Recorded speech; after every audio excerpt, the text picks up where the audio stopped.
안녕하세요. 저는 40대 중반의 남자입니다.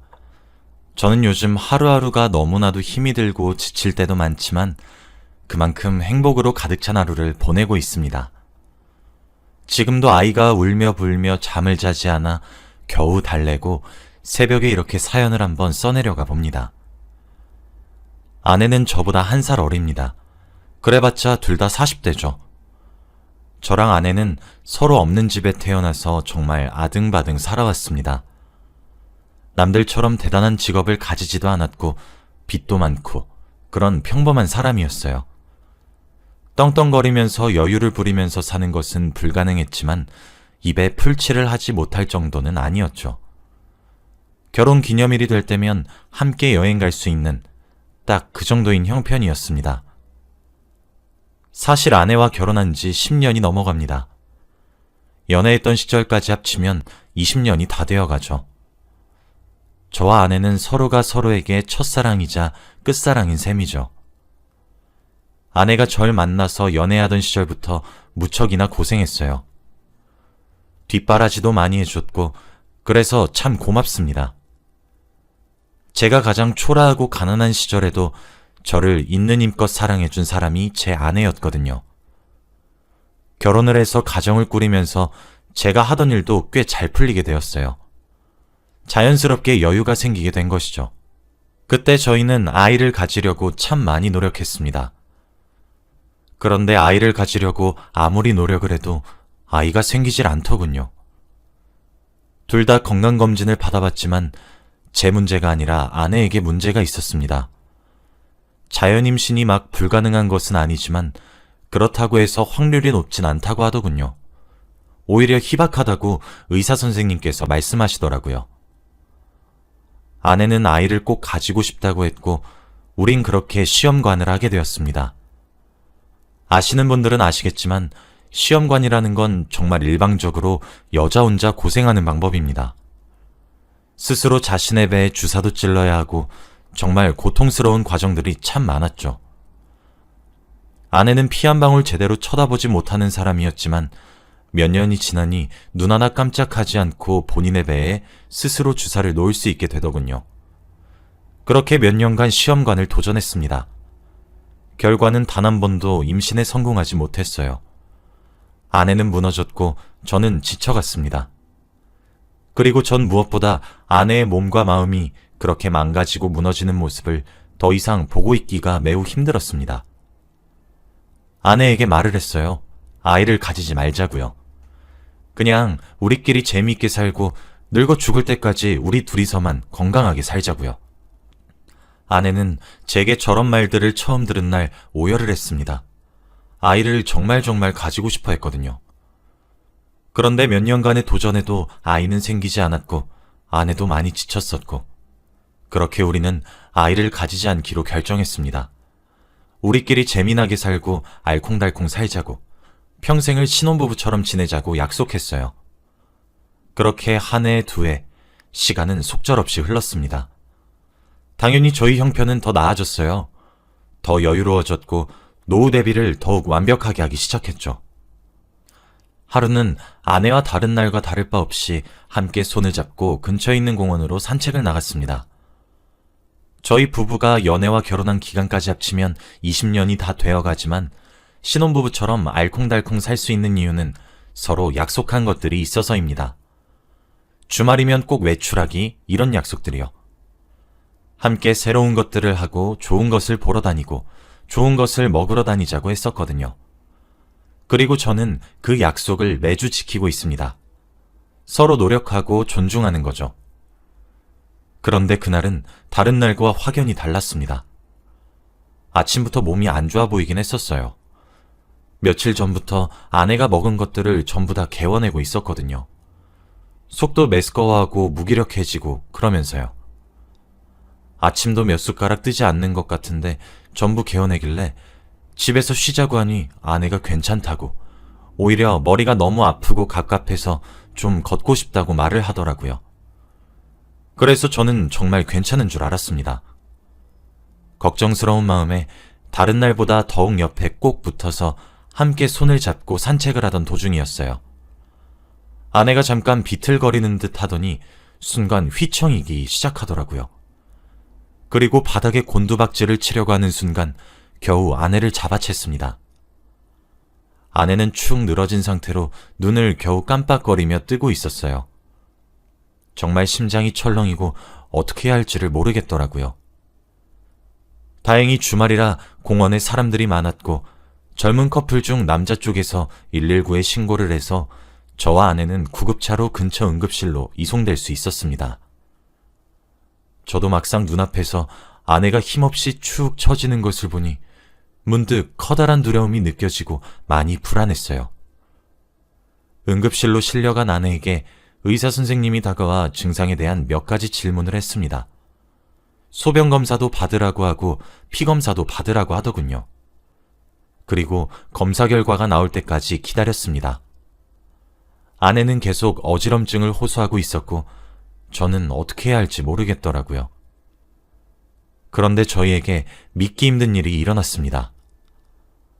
아내의 검사 결과로 나온 이야기는 아내가 지금 임신에 성공했다는 결과였어요. 정말 얼떨떨 하더라고요. 의사 선생님이 월경이 멎었을 텐데 모르고 있었냐는 질문에 아내는 폐경이 일찍 온 것이라고 생각했다고 하더라고요. 그 대답에 제 가슴 한켠이 또 짠했습니다. 폐경이란 개념이 있어도 막상 경험을 하게 되면 여자 입장에선 참 많은 감정이 교차한다던데 저한테 티를 단 하나도 내지 않았거든요.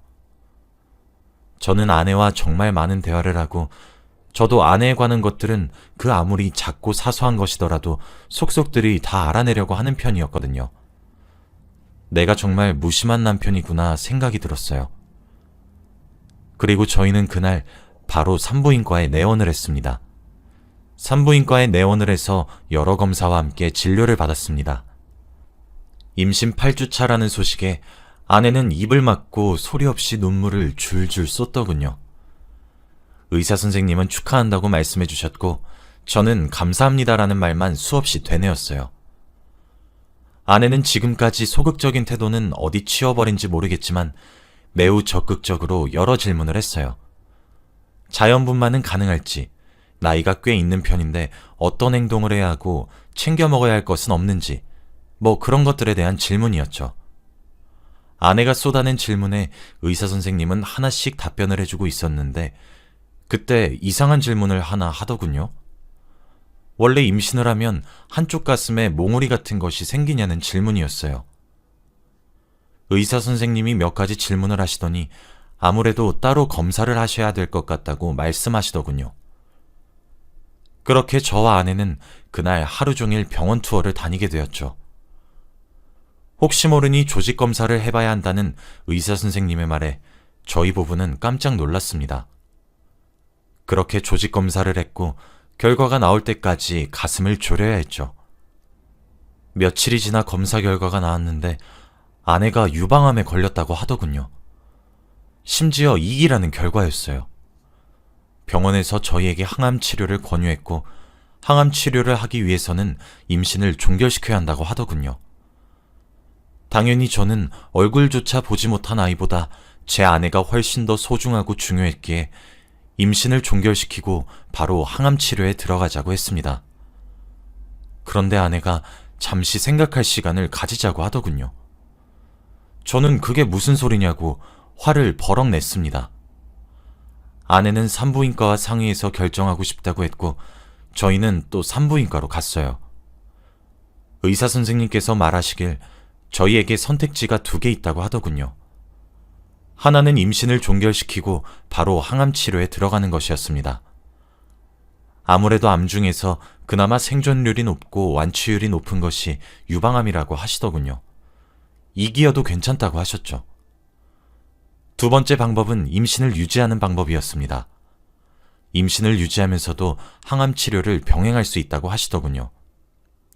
하지만 그러기 위해서는 아내의 뱃속에 자리 잡은 저희 아이의 상태와 임신 주기 등등 항암에 들어가기 위한 최소 요건이 있다고 하시더라고요.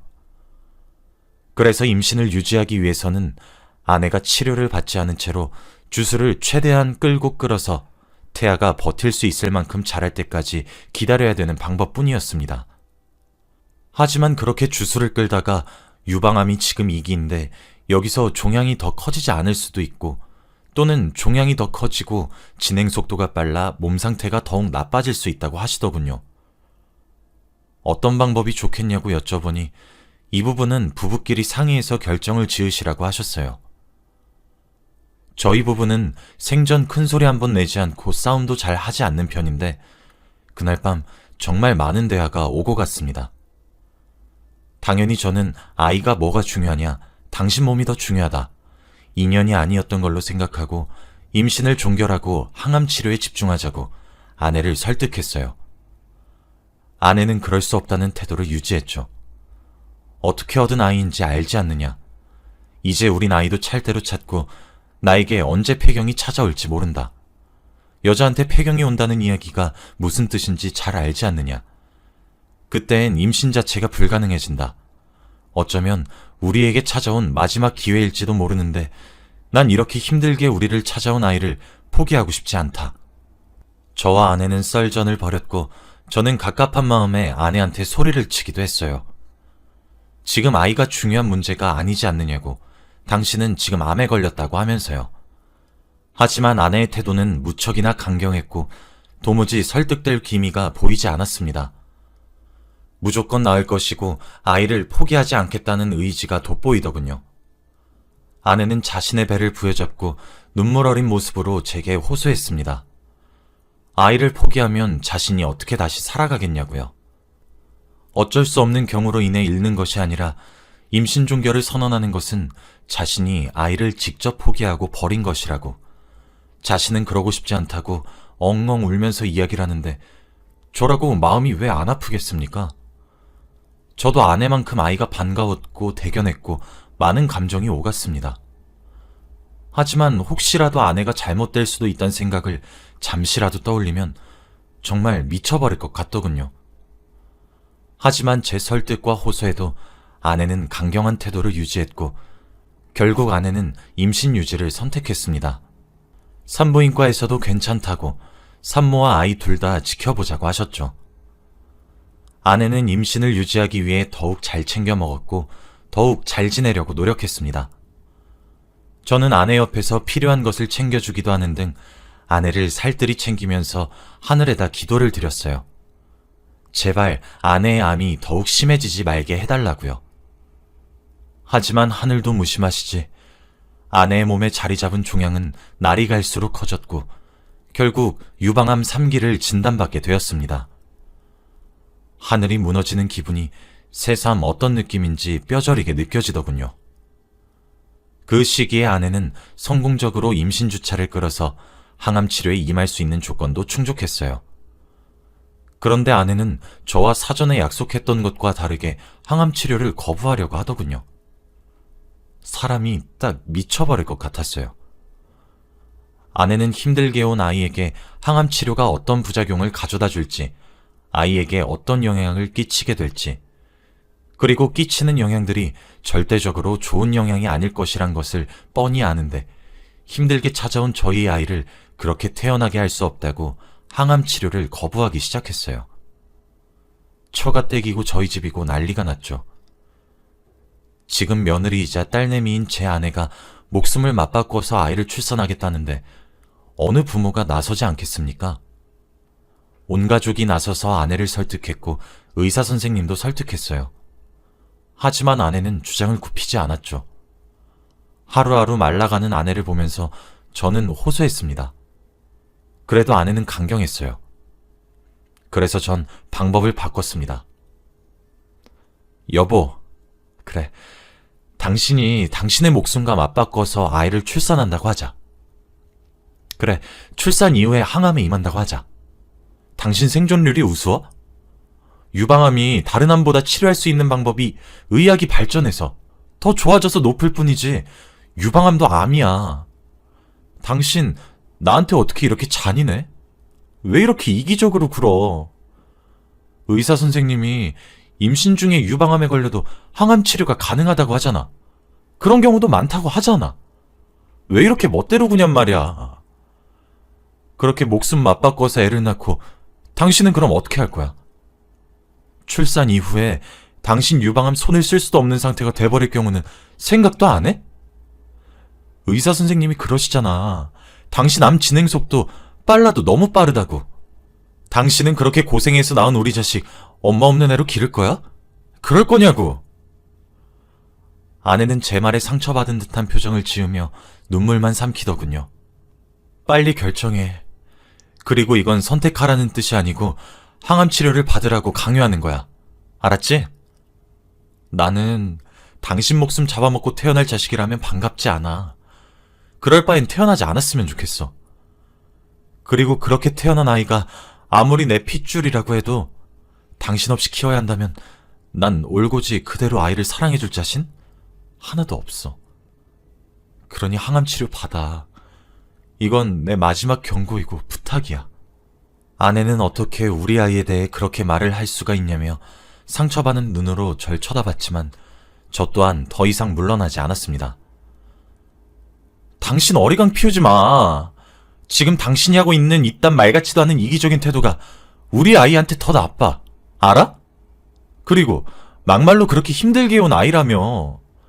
당신 뱃속에 있는 아이 정말 희박한 확률을 뚫고 건강하게 자리 잡은 애야. 그런 애가 당신 항암 치료도 방해할 것 같아? 아니, 난 절대 그렇지 않다고 생각해. 그러니까 항암 치료 받자. 아내가 이번엔 자기 고집을 끝까지 부리지 못했어요. 제가 더 이상 물러서지 않았고 시간을 주려고 하지 않았으니까요.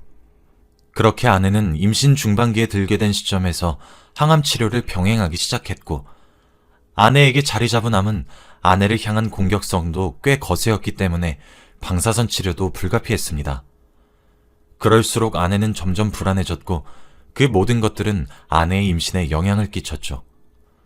저는 최선을 다해 아내를 달랬습니다. 아이도 중요했지만 아내가 제게 1순위였으니까요. 제 기도가 통한 것인지 노력이 빛을 발한 것인지 아내가 노력을 미친 듯이 해서인지 또는 그 세 가지 이유 전부 때문인지 알 수는 없으나 아내는 결국 성공적으로 아이를 자연분만으로 출산하게 되었고 그렇게 저희 부부에게 공주님이 태어났습니다. 아내의 동그랗고 커다란 두 눈을 쏙 빼다 박은 듯한 딸아이를 품에 안는 순간 형용할 수 없는 감정이 절 감쌌죠.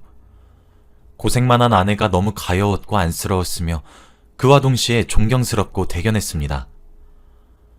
아내는 저희 딸아이의 출산 이후로 본격적으로 항암 치료에 임하기 시작했습니다.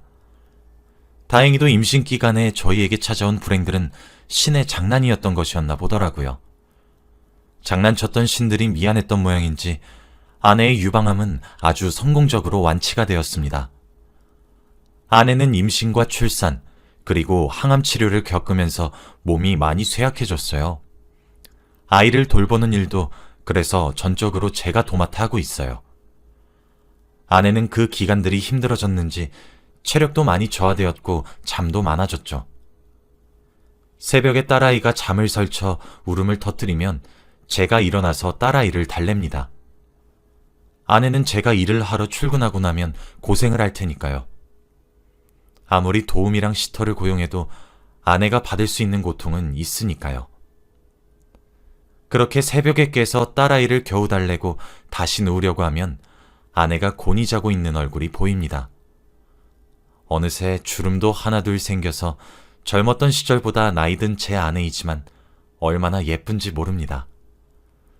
그런 아내의 얼굴을 보고 있으면 문득문득 저와 아내에게 한꺼번에 찾아온 불행들 때문에 많이 힘들었던 시절이 떠오릅니다. 그럴 때마다 제 아내가 존경스럽고 그래서 무척이나 사랑스럽죠. 이젠 딸아이가 아장아장 걸어다닐 정도로 많이 컸습니다. 점점 커갈수록 제 엄마를 쏙 빼닮아가는데 얼마나 귀엽고 사랑스러운지 몰라요. 저희 부부의 걱정과 달리 딸아이는 제 엄마를 닮아 의지가 아주 강한 것인지 아주 건강하게 태어났고 잔병치레 하나 없이 매우 잘 크고 있습니다. 참 아이란 존재가 부모에게 어떤 의미인지 한마디로 표현할 말이 없네요.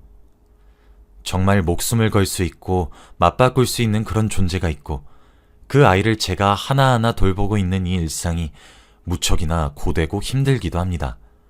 저도 나이가 있으니까요. 하지만 그만큼 제게 돌아오는 행복과 기쁨이 얼마나 큰지 모릅니다. 딸아이가 태어나면서 양가 집안엔 경사가 났고 참 웃을 일이 많아졌네요. 오늘 문득 자고 있는 아내의 얼굴을 보고 있으니 예전 일이 생각이 하나하나 떠오르기 시작해서 이렇게 사연을 보내게 되었습니다. 여기까지가 제 이야기입니다. 긴 이야기 들어주셔서 너무 감사하고요. 여러분들 가정에도 항상 행복만 가득하시길 바랍니다.